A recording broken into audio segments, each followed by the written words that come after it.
покажу. Пролили большое количество топлива. Вот сюда вот такая большая лужа образовалась.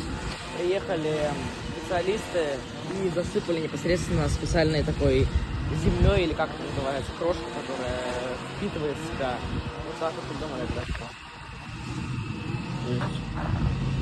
Потом приедут еще, через какое-то время уберут. Вот сейчас заметил, это второй день уже лежит. Питалась еще, и потом уберут. Так, вот давайте.